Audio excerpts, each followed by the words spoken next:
Na mtazamaji wa Sullivan TV pamoja na Djuma TV, baada ya mapumziko mafupi na sasa tumerejea kuendelea na sehemu yetu hii ya tatu ambayo inazungumzia masuala ya kazini. Sasa baada ya kutoka BenkiM, watazamaji wameona kwamba miaka 22 tu ndo imetamkwa ndani ya ufanyaji wako wa kazi, na hapo awali ulisema kwamba umetumikia ndani ya miaka 30. Bado hatujajua miaka 8 ilitumika wapi. Nipo na Grandma Rachel Mwarukasa hapa, tutaendelea kuzungumza tuweze kujua ni nini haswa ambacho kilijiri baada ya miaka 22. Ile miaka 8 ilitumika wapi? Nikukumbushe tunapewa nguvu kubwa kabisa na shule ya vulana na wasichana Sullivan Provost ambayo inapatikana Kibaha Pwani, maeneo ya Mikongeni. Na habari njema, wametangaza nafasi za Preform 1. Naweza tukasema hivyo, nafasi za Preform 1 tayari zimeshatangazwa, ni kuanzia tarehe moja mwezi wa 9 mwezi wa 10. Preform 1 itaanza tarehe 1 mwezi wa 10 hadi tarehe 30 mwezi wa 11. Kwa hiyo mzazi mlezi mwenye mtoto ambaye yuko darasa la 7 anatarajia kumaliza hivi karibuni, ni fursa na uweze kufika Sullivan Provost kuchukua fomu yako mapema, au unaweza kufika Msimbazi Center au kawasiliana nao kwa simu namba 0754 210 812. Mlete mwanao aje asome Preform 1 Sullivan Provost, ama hakika ataondoka na kitu cha ziada. Rachel Mwarukasa, amen. Tuliishia pale. Sasa umeachana na BenkiM. Yes. Lakini ukiwa tayari umeshatumikia miaka 22. Hatujui miaka 8 hii, watazamaji wako wanatamani kujua ilitumika wapi. Asante sana. Nikurudisha nyuma kidogo. BenkiM na nilikuwa na mkataba nao wa miaka hii miwili. Ya. Kwa hiyo ndani ya mwaka mmoja baada ya kuwa nimemaliza ile kazi walioniitia, walitamani niondoke. Nimemaliza tu mwaka mmoja, walitamani niondoke ili wabane na matumizi pia. Kwa hiyo mimi nikawaambia kwa kweli kuondoka sio rahisi. Ni mpaka miaka 2 iishe au niwe nimepata kazi mahali pengine. Wakaniahidi kwamba huo mwaka mmoja wako tayari kunilipa, lakini niondoke. Nikaona kukaa nyumbani hapana, bora nikomae tu. Basi kwa hiyo nikawa nimemalizia ule mwaka mwingine pale, na mkataba ulikuwa unaisha tarehe 31 mwezi wa 8 2013. Kwa hiyo ule mwaka wote, kwa sababu nilijua kabisa hawa hawata renew mkataba wangu kwa dalili zote walizozionyesha. Kwa hiyo kuanzia Januari 2013 mimi ni natafuta kazi. Februari nikafanikiwa kwenda, nikaitwa NBC kwa ajili ya interview. Nikafanya interview Februari. Nikategemea labda Machi hivi wanaweza wakasema tayari nini. Machi ikapita kavu. April ikapita kavu. Mei nikaambiwa naitwa tena kwa second interview. Nikaenda for second interview mwezi Mei. Wakati huo sasa unajua tension imeshapanda kwamba mwezi wa 8 naenda kumaliza mkataba wangu na BenkiM. Basi mwezi wa 5 tena nikaenda nikafanywa interview. Kwa kweli niliamini kwamba nimefanya vizuri, lakini sasa uwezi ukajua washindani ni wengi. Labda kuna wengine wamefanya vizuri. Kwa hiyo nikarudi tena nikatulia kimya, sikupewa majibu. Mwezi wa 6, kumbuka mwezi wa 8 tarehe 31 kazi yangu inafika mwisho, na tayari wameshaniwekea mazingira yote ya kuonyesha yani tumemalizana. Kwa hiyo wa 6 kimya, wa 7 kimya, wa 8 nikaanza kuweka mazingira vizuri ya kuwa mama wa nyumbani sasa. Au kwanza labda pengine kufanya maombi sehemu nyingine, au umeshasambaza tayari CV yako? Yani kila mahali. Sijui kama kuna mahali nilibakiza. Kwa hiyo tegemeo likabaki NBC. Sijui kama kuna mahali nilibakiza. Lakini mwezi wa 8 tarehe 29 mwishoni huko, yani bado kesho namaliza, yani siku 2 niwe mwisho. Nikapigiwa simu kwamba njoo NBC floor ya ngapi uje kuchukua mkataba. Ni mkataba? Kuchukua mkataba. Sikumbuki nilitokaje pale ofisini. Nikatoka mbio kweli kweli. Nafikiri mimi nikiwa excited kuna kitu cha usahaulifu kinakuwepo, kinajirudia. Sahau tena. Nikaenda mpaka NBC pale, nikafika, nikakaribishwa vizuri. Wakaniambia mkataba huu hapa, hebu usome, tulia usome, alafu tuambie utaanza lini kazi. Kwa sababu tutakupa baadhi ya siku ukajipange. Unaona? Okay. Nikasema nikasomee mbali. Nikajipange vipi tena? Ni sehemu ya kukaa tu hapo. Nikakaa tu hapo kusubiri wageni, nikasoma mkataba wangu, ukasaini. Chukua kalamu, ukaangusha. Nikasaini, nikaangusha. Yaani nikaurudisha saa hiyo. Hiyo uko tayari kwanza lini? Nikasema tarehe 2, kwa sababu tarehe 3 tarehe 1 ilikuwa sio siku ya kazi. Kwa hiyo nikasema tarehe 2. Okay, hutataka kuna nini? Kupumzika? Nikamwambia hapana. Yaani wala sina mpango wa kupumzika. Nafasi ishatokea. Sasa basi nimetoka na mkataba wangu mkononi. Naelekea BenkiM sasa. Yaani hicho kishindo nilichokiingia. Kile cha wakoma. Kishindo cha wakoma kilipitiliza. Yaani nikasema Mungu wangu, nimepata kazi, nimefika pale, nashangilia kuliko maelezo. Wakajiuliza kuna nini? Maana watu walikuwa wameshaanza kunionea huruma, nina nini kwamba mkataba unaisha na kuna nini. Kwa hiyo nikaingia kwa kishindo, nikafurahi, na wenyewe wakafurahi pamoja na mimi. Kwa kweli nilimshukuru Mungu sana. Yani sijui, lakini Jumapili iliyofuata ilikuwa ni moja kwa moja madhabahuni. Kumshukuru Mungu na kumwambia Mungu asante, umejibu maombi na umenisamehe. Kumbuka nilikuwa nimemwambia Mungu, nimekujaribu sana kwa kuhamahama. Hii ni mara ya mwisho. Hii ni mara ya mwisho. Naomba unitulize mahali ambapo nitastaafia. Naahidi nitatulia. Sita kuangusha. Basi, kwa nikaenda madhabahuni, nikatoa shukrani. Tarehe 2 ikafika, kule nikawaaga sasa vizuri, unajua unahamia mahali pengine. Nikaenda NBC. Sasa maisha ya NBC yalikuwa kwangu ni ya baraka sana. Naishukuru ile benki kwa sababu imenilea mpaka nilipofikia kustaafu. Nikafanya early retirement tarehe 31 Agosti 2021. Nikastaafu kwa hiari. Wanasema ile unastaafu kwa hiari, miaka 60 haijafika, lakini unastaafu kwa hiari. Ambapo unawekewa mtonyo. Sasa nikasema kweli Mungu, nilikuomba msamaha kwamba mshiko hautakuwa tena kipaumbele changu. Lakini kwenye hii, lakini ikarudia tena hali ile ile walivyosema, jamani, wale wanaotaka kuondoka mapema mkupisha sasa new generation ianze kazi. Kuna wale ambao mko karibu sana na kustaafu, kuna package hii mtapewa kama uko tayari. Nikachukua calculator, kapiga hesabu zako, nikaona kinaeleweka, nalipa. Nikaandika barua, mimi niko tayari. Na bahati nzuri jina langu likatoka kukubaliwa. Kwa nikatoka pale NBC.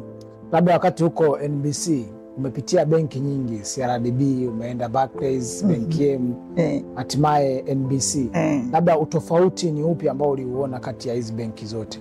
Kwamba benki fulani au nimefanya na watu fulani kazi, nilienjoy sana sehemu fulani, au niliweza kuwa na amani zaidi, au maisha yangu yote yalikuwa vizuri nikiwa sehemu fulani.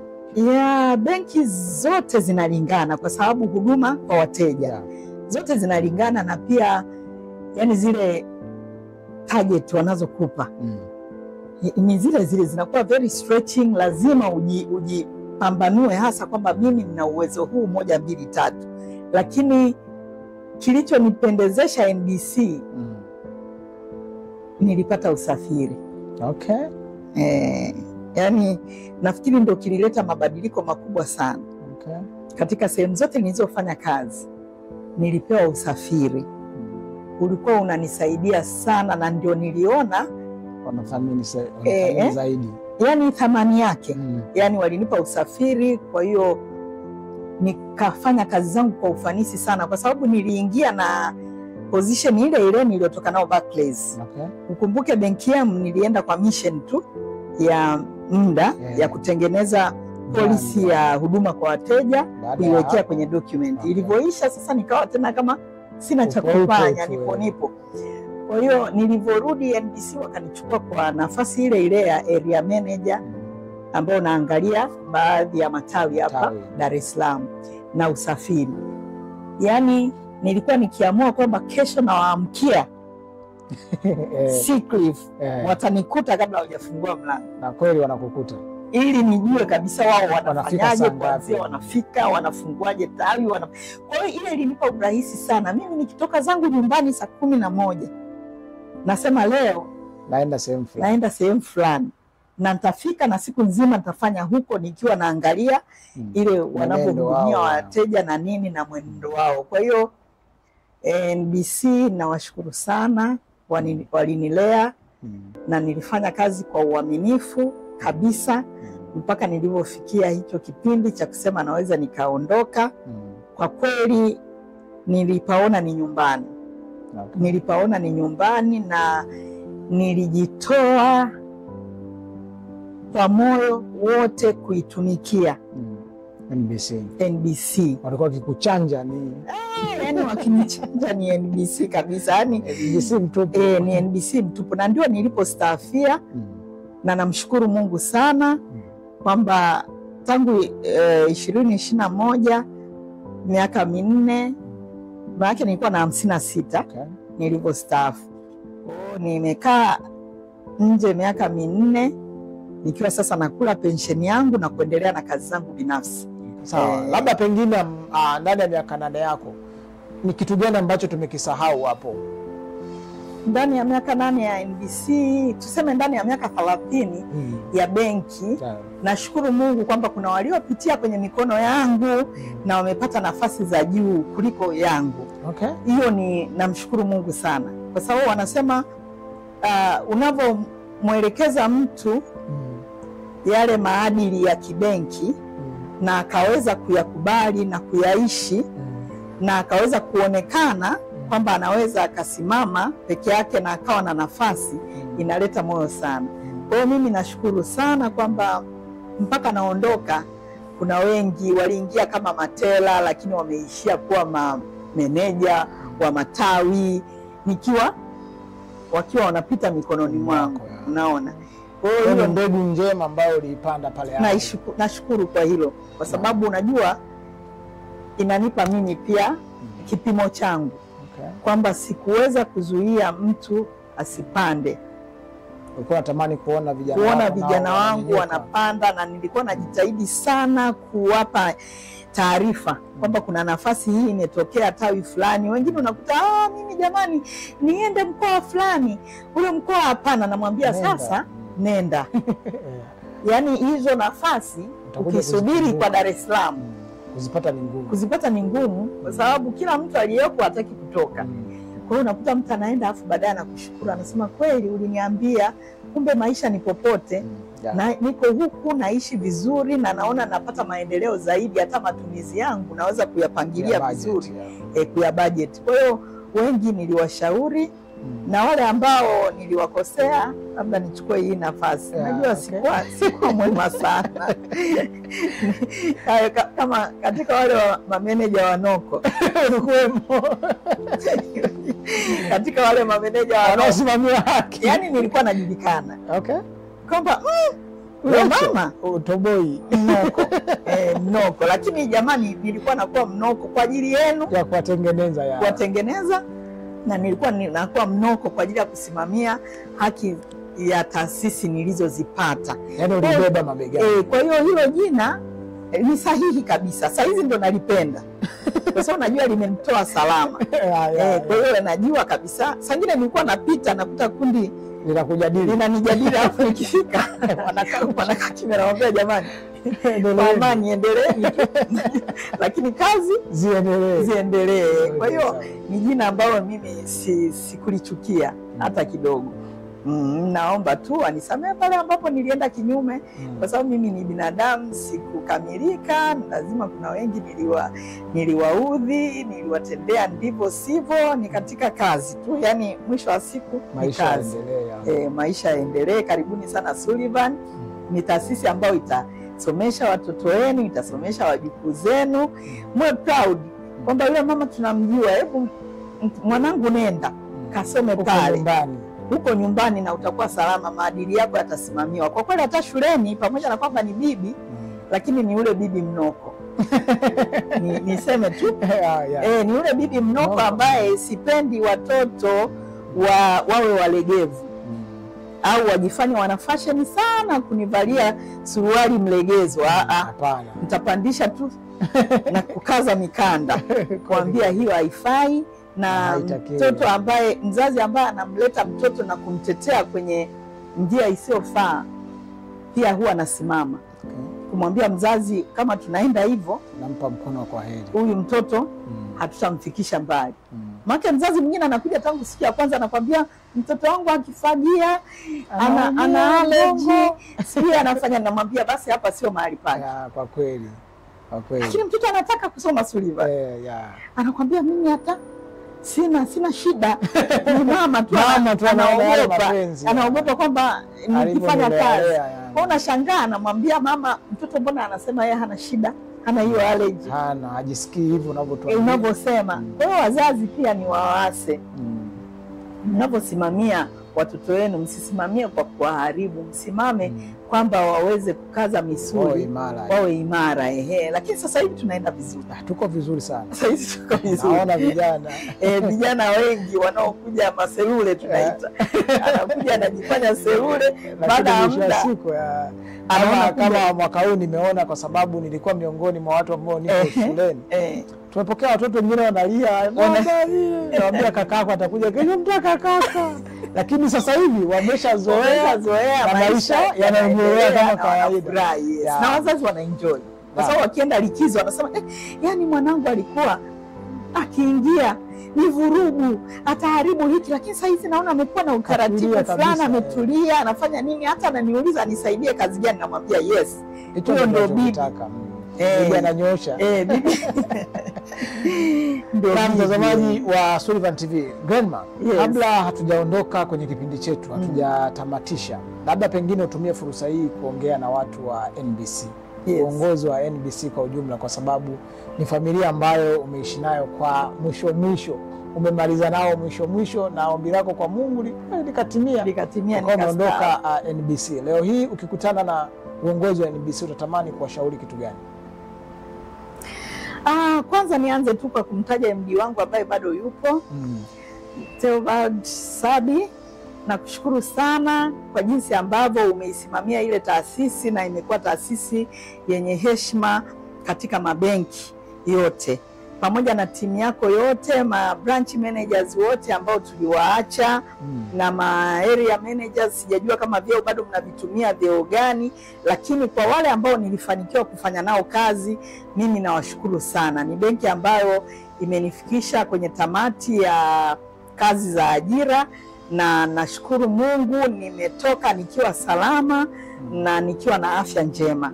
Kwa hiyo mliweza kuitunza afya yangu, na kile mlichonifundisha, maadili mlionifundisha bado yananifaa sana kwenye kazi zangu binafsi, bado yananifaa sana kwenye taasisi yetu ya shule ambao inahusiana pia na huduma kwa wateja, kwa sababu shule ni huduma na wateja ni wanafunzi na wazazi ni wateja.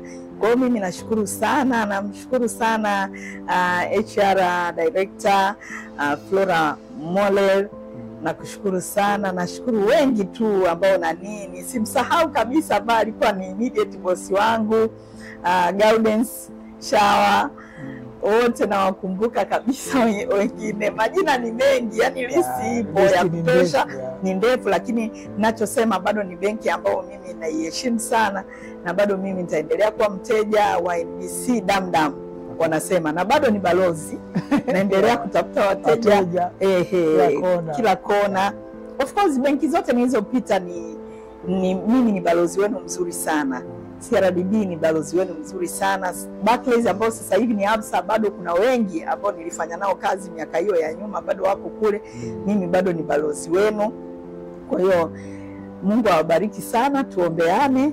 Ninachoomba tu niamini kwenye hii taasisi ya elimu, niamini kwa watoto wenu, niamini kwa majirani zenu, kwa washirika wenu wa kwenye magrupu. Mkiona kitu chochote cha Sullivan mjue ni chenu, ni cha ndugu yenu Grandma Rachel Mwalukasa. Msisite kuambia watu na kuhakikishia kwamba tumejipanga kwa ajili ya kutoa huduma ambazo zitafanya watoto wawe imara na wawe viongozi bora kwa baadaye. Wakija benki, mtoto aliyetoka Sullivan anahitaji semina ndogo tu sana, kwa sababu ameshaiva.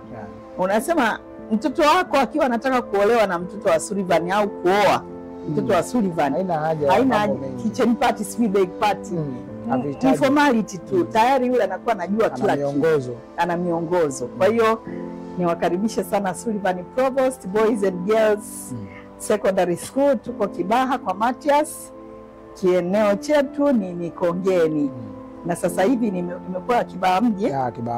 Kibaha mji. Kwa hiyo msikose kututembelea, tutembeleeni muone zile project nje ya masomo tunazozifanya pale.